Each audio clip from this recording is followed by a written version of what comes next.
everybody. It's time to crank up the truth. I'm Val Selby, and over the decades of working online, I've learned a most important lesson. Mindset owns your business. If procrastination, imposter syndrome, and a lack of focus have been blocking your biz, then I'm here with Val Full Volume, ready to help you see choices that you're making.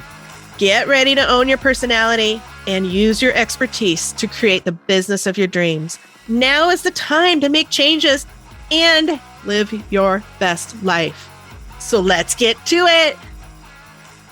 Hey. So we are doing a continuation from last week's episode. It was so good that we just had to break it up into two so that you could get all the information. So if you didn't listen to last week's episode, please go right down into the show notes and click on that. And that'll take you to the first part so you can catch up with Shana. And we are going to finish up the interview today. Here we go. My mother and I speak squirrel. Yeah. When we're together, we just kind of go. It's to the point where my stepdad's like, I got nothing. He's like, I don't know what you guys are saying, but it's out of the realm of hearing. So I come by it naturally. Yeah, absolutely. That's my entire family. The guys just walk out of the room. They're like, yeah, we're not dealing with this. Let the girls just all talk. We know we're not getting in. It's not even worth it. And it gives us a headache. Which, speaking of family, after this we'll talk because my family's from Vashon. We have my goodness. Our homestead's there. My cousin's still there. So wow. my cousin's kids probably go to school with your daughter. So there you go. So Maddie is at McMurray Middle School. Yes. Yeah. My husband's family's from there as well, ironically. Wow. All of the connections. And so many. I turned 50 in a week. Oh my gosh. Congratulations. I turned 49 2 weeks ago. Yeah. So yeah. Oh my gosh. Happy 50. So crazy. So crazy. But I did want to talk about, I want to harp on the chronic health issue. I do want to talk to you guys listening about the chronic health issue because so many of us have chronic health issues. That's why we work from home. I know in years past, I've absolutely gone down the pity party. I rocked the hell out of pity parties. I'm amazing at them. And I had to learn to make that choice of, is that how I want to live? I mean, gosh, that was 30s when all of that really started hitting. It's like, is this how I want to live the next 50 years plus? Yeah. Of being broken, like you said, do I want to be feeling that? Or do I want to pay attention to the fact that I have today? Like you've been saying, you get up in the morning and you're like, I have today. Gratitude. Yeah. And everyone talks about gratitude, but what does that what does gratitude really mean? Yeah. I still wake up every morning and I'm thankful for three things right off the bat. That's been a coping mechanism that started with the heart stuff. Mm-hmm. And it was like, what three things today? And this is a day I could wake up after I didn't sleep very well and I had hot flashes all night. And I can't sleep on my left side at all. Because it squishes my heart and it's not comfortable. And I haven't even really brought it up to many doctors because I just noticed after about 5 minutes on my left side, I'm done. And my body clearly says, you should move. And I go, okay, I'm going to move. And so the first thing I wake up is I'm like, okay, I'm not necessarily normal today, but what are the three things that are totally okay? And my normal now is very different than say what normal was back then. Mm-hmm. And I am managing things probably every couple of days. And I do it now, not quickly, but I log it so I can kind of look back occasionally. And I'm kind of tracking on all of it because sometimes I get, again, ocular migraines they don't hurt, but they're a cool, they are beautiful, squiggly thing that starts in my right eye. And it's like a treble clef, not treble clef, the other one, bass clef. It's a C shape. And that little treble clef becomes an Aboriginal painting. It's really strange. I cannot have lights on, though. All the lights have to be out. I've got to go upstairs and lay down. Does not hurt. It's a beautiful light show. I have learned to think of it this way. Right. I have 20 minutes of downtime, whether I want it or not. Mm-hmm. And I enjoy the show. Because the first time it happened, I was like, what the hell is going on in my eyes? Oh, no, I'm going blind. Yeah. I've had all those moments of, I literally oftentimes have this, is this going to kill me? And I have a good 30 seconds of, is this going to kill me or not? Yeah. Because I did have that. I have the PTSD from that little thing. When my heart, when the actual popping happened was almost 3.5 weeks before Mm. the sweat. Mm-hmm. I felt a popping sensation walking across the street in West Seattle. Mm. And then I had trouble keeping up in a bike ride that weekend, but then I got better. And then I had some heartburn up into my jawline. That's a real danger point, everybody. Ladies know, if it's hurting in your neck, please pay attention. But then it went away, because by the way, it went away. Yep. So I had 4 instances of pain that went away each time. Had a great time in Europe. No, I had a cold. What I think happened, and again, no one knows, it's just me guessing, is that I had a coughing attack coming up across that pass. And I remember I was looking out at the Irish Sea, and I coughed really insanely. And I had some water, and that was right when I pulled in. I think it dislodged the clot that was keeping me alive. It did reclot again because I made it to the hospital, but there was a clot that kept just reclotting. So I think the way I look at it is somebody had a finger on that clot. Yeah. Going, not yet. Nope, not yet. Right, we haven't gotten her close enough to help. Exactly. So it just kept clotting. And then I never had a lot of pain. Everyone says when you have a ruptured aneurysm, when you have a dissection, John Ritter had one, Alan Thicke had one, Lucille Ball died of aortic dissection.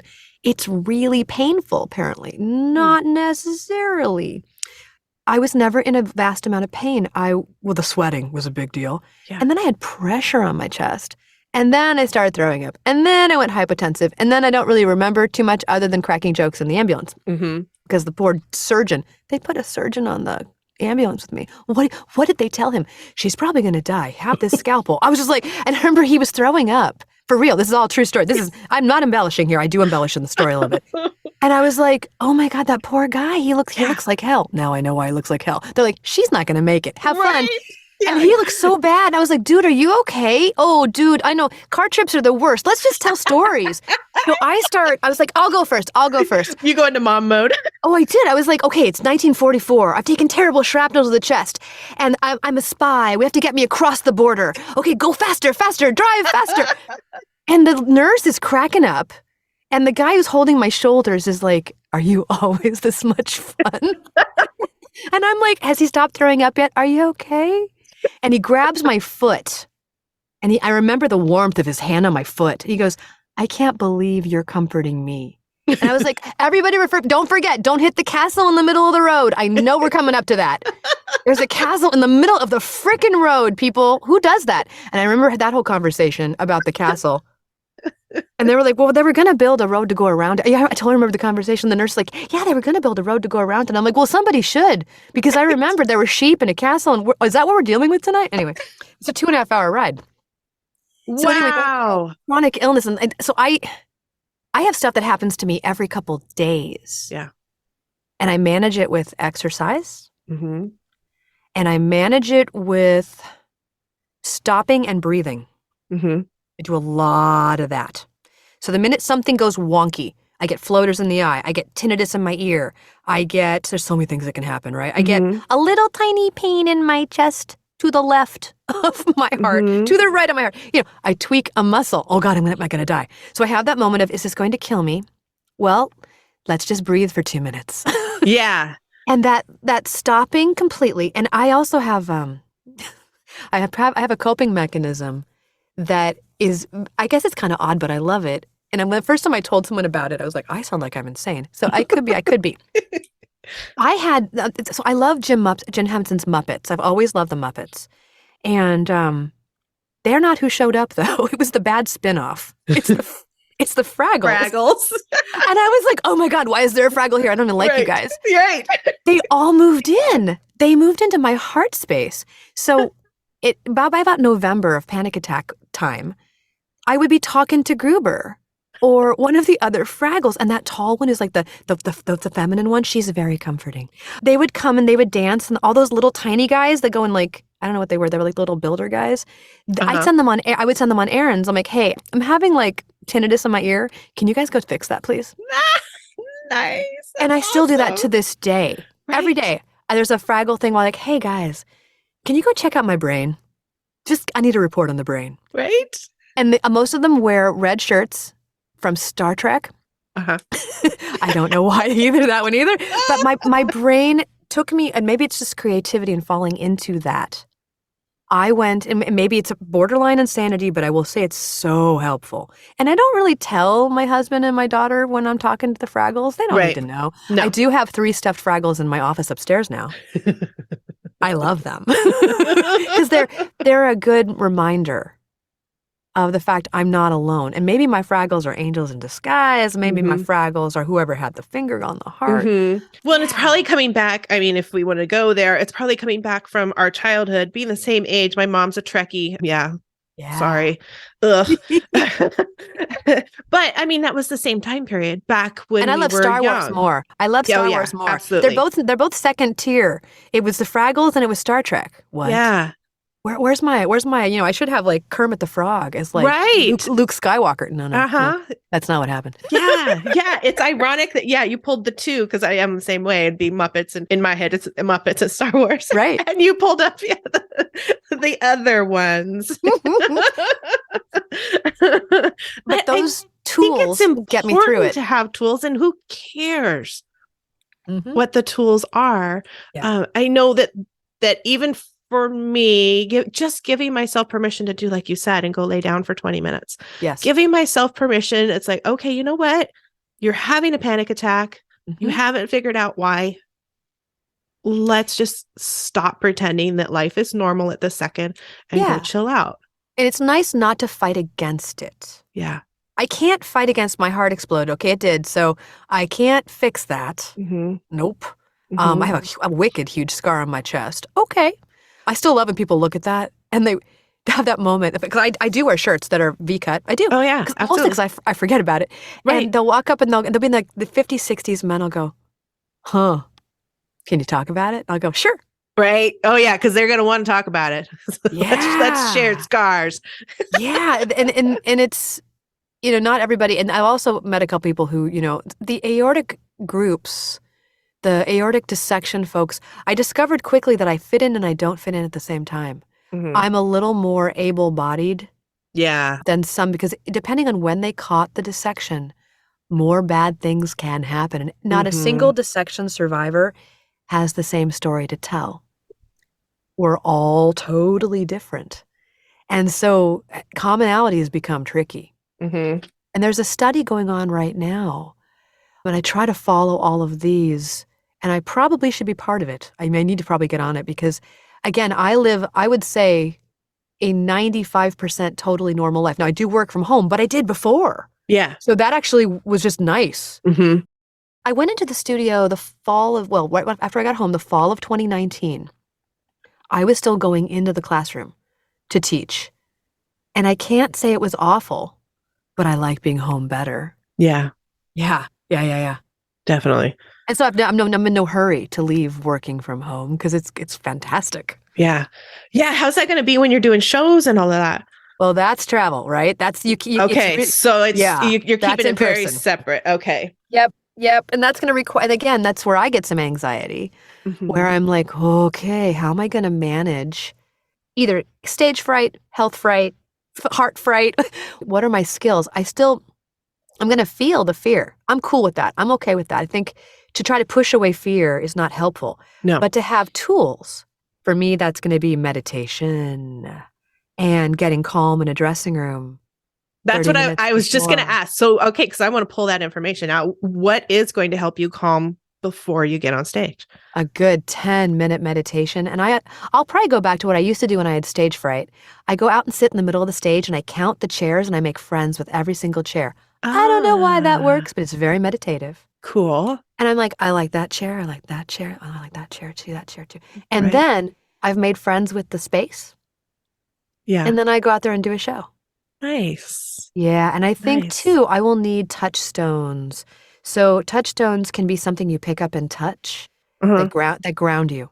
Yeah. So in case I have that, and doing theater years ago, I remember walking out on stage and going, I have no idea what my first words are. Yeah. I'm sure they'll come out. And they did. But I had that, whoom, you get that anxiety. I'm sure it's a blood pressure. You're probably, there's a word for that. Right. Oh, this can't be good for me. And so I like to avoid that. So I think, I have a wee Scottish hairy haggis. Haggis isn't really a stuffed animal, but I have one. And he's part of the show. He's a prop because he's one of the few things I had in the hospital. I was like, oh my God, it's just me and this hairy haggis. But I have him on stage. I have a feeling I'll pick him up a lot. Uh-huh. As a touchstone. Yes. And I go pick him up during the day too. He's upstairs. Yes. And so if I have a freak out, I'm all alone here in the house. Oh, my daughter's at school, my husband's at work, my two dogs are here. My dogs are here. They're very helpful. Currently, they are crated and told to be quiet because mom's working. I kicked mine outside. Yeah. But it is helpful that I can go touch a dog. Yes. So if I have a scary morning or I would say I typically have about, if it's an episode, it's going to be 5 minutes long or 20 minutes of ocular migraine. And when those things happen, I now log them pretty good. Like I don't keep them in my mind so good. I can't tell you how often it happened last week, but they're all logged. So we can pull up to a doctor and go, this is what's going on. Yeah. I simply spend that 5 minutes acknowledging the pain, acknowledging the fear, going, hi, I'm going to pet this dog and sit in fear. Why can I not hear out of my left ear? That's a new one.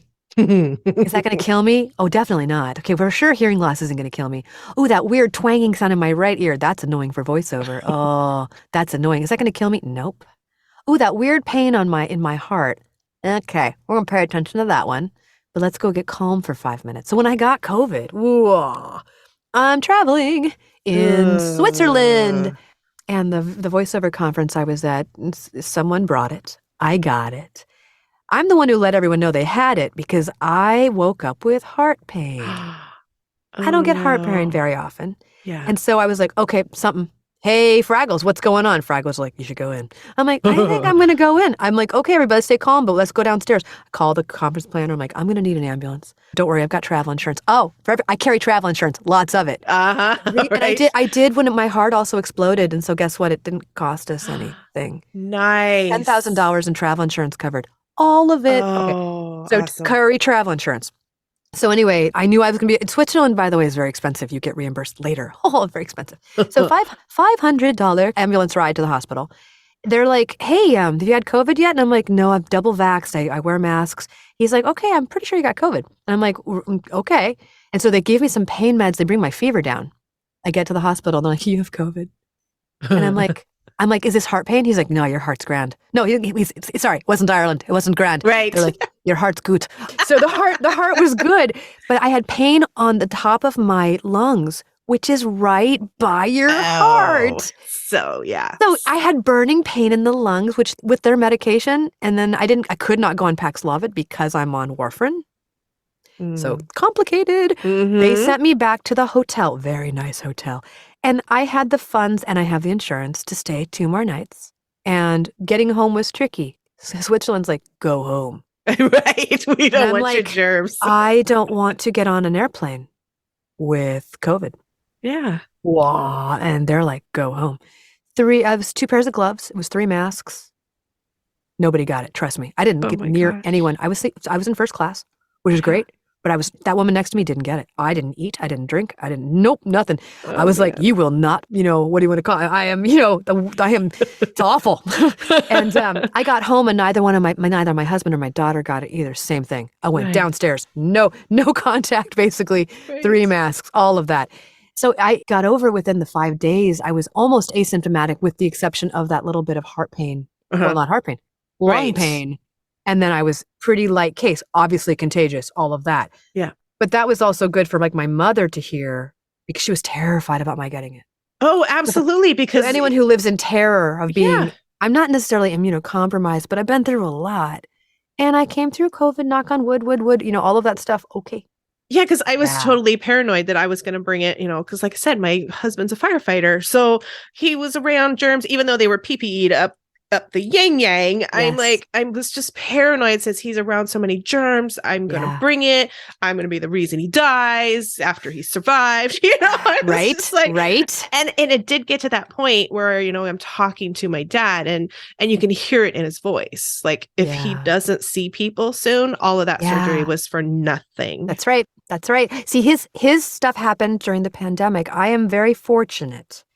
Mine went down right before. Mm-hmm. My experience would be so different. One of my favorite parts of being in Ireland and being in the hospital were my 3 roommates. Yeah. Because we had the most lovely time. Who says that? Yeah, my heart exploded. I went to the hospital. We had the best time. We did. Right. I didn't know I was in any danger, so I was sitting crisscross applesauce on my friend's bed.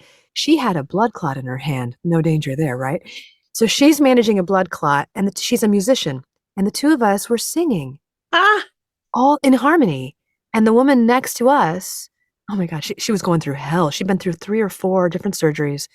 Really hard. She was fasting. She couldn't eat or drink anything. She was on a fast. And she'd go, oh, girls, it's like the angels above. It's healing me. Screw the surgeries. Just keep singing. That was the experience. Oh my gosh. And we had Michael down the hallway. Michael was the stereotypical Irish moan. Because the first time I heard it, I went, what is that? And someone goes, oh, it's Michael. He does it all night. It's a, oh. And I was like, for reals? I'm really glad I have headphones. Right. And the fact that we got tea 4 times a day in the hospital. And it wasn't, do you want tea? No. It's, what do you want in your tea? Because the first time I was like, can I get coffee? And she goes, are you sure? And Fiona, my roommate, goes, she's shaking her head going, you don't want coffee. And I'm like, I really want coffee. I'm American. Right. They brought me this Seattle, stuff. for God's sakes. They brought me this stuff. And I was like, so I'll be having the tea. And after that, it was 2 digestive biscuits, tea, it was 2 dollops of milk and a sugar. And that became my standing order. And because I was in Cork. It's always Barry's Irish tea. If you're in Dublin, they drink Lions. And there is a real difference. You don't really mix the two. Yeah. You don't really know that until you're stuck in Ireland. You're like, oh, I guess I'll have berries. Right. And I still drink berries. And I drink it after I get through my coffee in the morning. I switch over to my decaf berries tea. Yeah. And I love it. And the amazing thing is that if you hadn't had that experience of not even knowing that you almost died. Yeah. And enjoyed that time, what would that tea probably do if you even smelled it again? Oh, nothing. It would have been totally different. It's just black Irish tea. Yeah, you would have been, oh my God, this is triggering and nasty and takes me back to a bad time. I can say that being in Ireland was incredible. I mean, were there moments of fear and not knowing what was going on? A few. And some of them, when I pulled out that haggis, and again, I still make it funny because I'm sobbing over this wee hairy haggis, which I was. He was getting very wet. And oh God, I still had oxygen. So the oxygen thing was really snotty. And this man across from me, different room, he was a man from Limerick. There's a really bad joke there too. Yeah, there's a man from Limerick and he's staring at me, not speaking, just staring at me. And I'm like, this is creepy. And my push button wouldn't work. So I remember I got up with my haggis and I walked my IV into the hallway. And they're like, what are you doing? I'm like, I just need help. I can't remember why, so I did have those moments, right? Yeah. For sure. Yeah. But they're not what stuck. What stuck were all the really good times. And my mom felt guilty. She came out. She flew out. After my husband needed to fly home, I'm still there. She flew out for 2 weeks. And I took her bar hopping in Dublin the last 2 nights, like you do after open heart. And my mom's like, should I feel guilty we're having a really good time? I'm like, I'm alive. I think we should just proceed. Yeah, exactly. Let's celebrate. And I had infections while we were bar hopping, so there was that too. Right. But those didn't really get bad for 4 more days. And then I didn't do enough whiskey. If you'd done more whiskey, 2 more killed the surgeries. infection. 2 more surgeries, yeah. But years later, I look back and am I sad the experience happened? No, I wouldn't trade it. Yeah. I mean, do I miss diving a little bit? I know somebody who's had a dissection and has a mechanical heart valve who dives. Yeah. And so now, I've been in Cancun in 2 weeks. My thought is, but I'm also 49 and I know how I've been a dive master. I am very aware of diving. Yeah. Is that worth it? Right. I can kind of look at that. Like, do I want to go snowboarding knowing that on warfarin, if I take a bad fall? Mm-hmm. Probably not. So now I'm like, okay, well, I'm not going to get mad about that. Mm-hmm. What can I do instead? So I went and bought a kayak. I went and bought one of those Oru kayaks that weigh nothing. It weighs Uh-huh. 24 pounds. What? So I can put that thing together in about 10 minutes and be out on the water, and it Yeah. weighs nothing, and it's safe. And my cardiologist, I'm like, it weighs 22 pounds. I mean, I shouldn't go drown in it. That'd be a bad idea. Yeah. But it's like, if I can't scuba dive, fine, I'm gonna go kayak. Right. There's so many other things and so many other things that you had never even tried. Right. Like, what are all the other things I haven't done yet? I've Yeah. done scuba diving. Yeah. Oh, what if I did this? So I'm excited about that stuff. And so I try very hard not to look at through the realm of, through the lens of what I can't do. And some of the health professionals were not helpful with that. Oh, yeah. And the other thing I have learned to do is I take a list of my medicines, and I finally just wrote down a quick synopsis of what happened to me. Because I'm very triggered, and this is when I get not very nice, and I have a bad evil side. They go, so do you have any health? This was back in 2020. Have you had any health problems in the last year? And I get very quiet, and I go, did you read my chart? Right. And they go, oh yeah, we don't have time to read it. Because what I haven't told you is there were 2 strokes, and then there was breast cancer. I'm doing fine. So that all happened in 6 months, and I had breast cancer and survival. Stage 1B, we found it very, very early. Yeah. And so there was also lumpectomy, and there was radiation during the pandemic. So yeah, when people would say my trilogy of ologies, Oh my gosh. when people would say to me, has anything happened to you this year? I'm like, yeah, just can't. So a friend of mine said, because I wasn't very nice, there was a woman who was doing a breast scan, and I didn't be mean to her. I lost it with her. I did. No, I lost it completely. I was like sobbing, and I was like, I have had too much gone through my life to tell you today. Right. And it's not her fault. It's not her fault. So my friend was like, write it all down. I was like, okay. So I did. And now when I walk in, I hand them this piece of paper and I let them read it, and we're all good. That is so smart. And I no longer make poor technicians cry. That's It's not what I want to do in life. I don't want to do that. Yeah, that is really smart. Because In fact, it was, yeah. I can remember the last really young, medical field, the poor things are in there every 5 minutes, new people. And I had a full hysterectomy. It'll be 10 years ago this year. Gotcha. You know how it flashes. When I go into the doctors, I get really tired of my regular doctor's office asking me when my last pap smear was. Oh, me too. Me I'm too. like, I'm like, I can tell you exactly when it was. It was November 24th of 2012. Yeah. What? I'm Yep. like, please look at my records. Check my chart. Check the chart. I have no totally cervix. I don't need it. That's right. I get the same way. I get the same ones. I do. But yeah, that would be really smart to come in with, I've had this, and this, and just hand it to them. And then there's no aggravation. It was the wife of my friend who knew Kathy Ryan who gave me that suggestion. Wow, the world is so small. Yeah. Yeah, on Facebook, I had complained about it. I was like, I've just made someone else cry again. Damn it. Yeah. And she was like, oh, I do this. I'm like, brilliant. Yep, that is brilliant. Listen to that, people.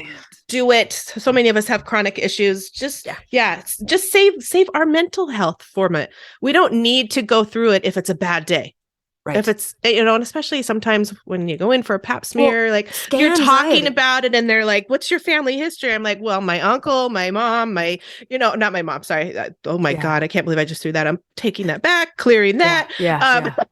My grandma, you start going through everybody and it's like, holy shit, this could be the day. This could be the day that they tell me. And I'm like, oh my God. And then we had all these other issues, The scanxiety, being afraid of scan days, is very real. Yeah. And one of the other choices I made, originally all this stuff went down in August was the heart, the stroke stuff was November, Thanksgiving, and then all the cancer stuff was December. Oh my gosh. Which meant that the holidays would be no fun if you made me go through all the scans again in November and December every year. So I said, guess what, folks? I do them in January and July. Yeah. January and July. And I told my doctors, and I have like 14 doctors, and they were like, okay. I'm like, seriously, guys. So now I get my cancer stuff done in January. Mm-hmm. I get my heart stuff done in July. Yeah. Because I have to be scanned every year for changes. Yep. And they could find changes that make changes happen. Mm-hmm. And so it's a very real, and Ben knows too, those 3-4 days leading up to it, I kind of climb into a little hole of self-comfort, and I do a lot more. Like, I don't work as much. Mm-hmm. Those are, it's not a time to wallow in self-pity, but I sure know I'm not going to be making good decisions. Yeah. Or making dinner. Or really being a very good parent. So My Yeah. husband's really good about, I'm like, yeah, I got a scan on Friday. He goes, okay, what do you need this week? He's really good about Right. that. Yeah. And it's so important to pay attention to that leading up to it and communicate Yeah. that that's what's going on. I know I'm not the best at that. This year when I went and got my mammogram, I wasn't that bad. For some reason, my colonoscopy, I was. Right. And I was very vocal about it. I'm like, Yeah. I don't know what I do know what it is. We're coming up on the anniversary of my father-in-law passing and he had colon cancer. So, yes. it's like, it just all of a sudden triggered. Trigger dates. Oh, yeah. And it didn't matter. It's just like, I don't have to dissect why it's happening. I'm just going to embrace that it is. And I'm going to talk his ear off. And I can't eat and I can't drink. So I'm just literally going to talk your ear off. Yep. This Friday, I go to the ENT, and the rule with this is a new one because it's hearing stuff. It's hearing stuff that might be tied to the brain stuff, so or from the original dissection. And so I already know to print up the chart. I know that by Thursday night, I will be like not talking to anyone. These are brand new ENTs who will need the whole story again. Yeah. So, okay. So, but I'm going to try, and it's because this is a totally new thing, and it's definitely not going to kill me. Yeah. That's the good news, is that it's a little different. The poor woman who gave me a hearing test, again, about a month ago, didn't bring the piece of paper. Should have brought the piece of paper. But it was interesting how that one happened sort of organically, that she thought I'd be upset I wasn't getting hearing aids. Uh-huh. Well, no. I'm such a weird beast because I came in because for sure I held this little thing up to my left ear and I was like, whoa, I can't hear something. I didn't even know I couldn't hear. What? Right. And I was getting weird metallic tinnitus in the right ear. And I already get what's called pulsatile tinnitus. Whoosh, whoosh. I get that because I hear my heart clicking inside my body. Uh-huh. So I totally hear that. So as a voice artist, I deal with that every day. No big deal. And she gave me the hearing test and she gives me the results. She goes, well, you do have hearing loss. Not in your right ear. She says, I think that's the pulsatile tinnitus causing you issues there, but your left ear has some down here, but you don't have enough hearing loss for hearing aids. And she seemed really upset about it. And I was like, oh no, this is exactly what I needed. I just need to know what. And she's like, okay, I'm going to give you a referral to ENT. I'm like, that's exactly what I need is that. And then we'll go figure out what else. We'll go on from there. Yeah. One day at a time. Definitely. Oh my gosh, this has been awesome. Awesome. So you brought up Edinburgh Fringe Festival. I definitely want you to talk more about that because, when's it coming up and what's going down and... So the Edinburgh Fringe Fest is in the second half. Well, it's all of August in Edinburgh, Scotland. We're going to be there the second half. So our goal is to go up on August 21st, and we're going to play probably a venue for about 5 days as part of that madness. And then we are going to drive, taking a ferry over to Ireland and drive south to Cork and do the show 2 or 3 times in Cork, and then do the show in Dingle at one of the venues or one of the bars, because it can be, this show does not need a big, huge, sweeping stage. It's musicians and me. And it's best to have a good pint of beer in your hands anyway when I start talking about this stuff. Right. So, we want to do it a couple nights in Dingle and then come home and then do it here in Seattle as well. And on Broken Wide Open, our page, we talk all about who the musicians are. There's a little bit more. You can hear samples of the show. We're taking donations because we totally need help getting to Ireland and getting to Edinburgh. It's not crazy expensive, but there's costs. And I want to make sure that I get everybody over there and just have fun with the show. And if you want to hear the whole show, it is on audible.com. And if you just put in Broken Wide Open, which brings up 2 titles, you'll either get a steamy romance where most of the guys' shirts off, so you could listen to that if you want, or you get mine, where the shirt is not off because there's a huge scar. Right. But they're both probably did come off. Right? Oh, I'm pretty sure they ripped open my sports bra. Oh, that's not even in the show. That'd be so funny. Anyway, not me doing that, just the thought of it. But they totally had to rip my bra open. I didn't get that sports bra back. So I've had my clothes ripped off in Ireland. in the back of the room. By a gorgeous, tall blonde who's like 6'2". She is absolutely stunningly beautiful woman. Saved my life. So a bunch of other. There are a lot of people in that room. I don't know how many, but I do remember saying to them, "Can I get a tummy tuck? I'd really like my roots done." And someone goes, "Is she cracking jokes?" and then this other woman goes, "Oh, we're gonna have to cut off your wedding ring." And I was like, "No, just do soap. You can totally soap it off." And when I got my wedding ring back, it had a little tiny tag on it. Went, "Soap did the trick." So amazing. I was getting prepped for this life-threatening surgery, and I'm like, let's all have a good time. So I think that should be. There was another woman. It was a cancer person. Wonderful story where they played music and they danced before she had her double mastectomy. Oh, yeah. And I think there is something to be said for that. And I think as I become an older, aging a person with some chronic health stuff, I think I want to keep that. Yeah. As a bag in my toolkit. Yeah. Pull it out and be like, can we listen to music? I want some music and I'd like this and this and this. Oh, and can I please have this little Fraggle sitting on my stomach? Okay, we're good. Just so that we don't focus on all the negative outcomes of that paperwork they made us sign. Thank you so much for telling us the 25 ways that things could go wrong. Right. Let's think about all the ways things might not. And what about just the whole vibe in the room? That's right. Everyone's calmer. If they are all in a better vibe, that's what we want, right? We want them to be feeling amazing before they do anything. Yes. And it's so funny. I'm still friends with one of the guys, the guy they put on the ambulance with me. We're friends on LinkedIn. I sent him a copy of the show and he played it for everyone, apparently loud at the hospital. Oh, and apparently they were howling. Amazing. Well, because I added Muppets and other crazy things to the ambulance ride. I took some liberties on the ambulance ride. There's creative liberties, but most of it I didn't take creative liberties. It's all true and it's all funny. Amazing. But anyway. How fun! Oh, way to turn something so well. And I don't want to say it was horrific or any of that. Traumatic. We could use the word traumatic and turn it into such an amazing story of positivity and not going forward with your life. Right. Of 100% living your life.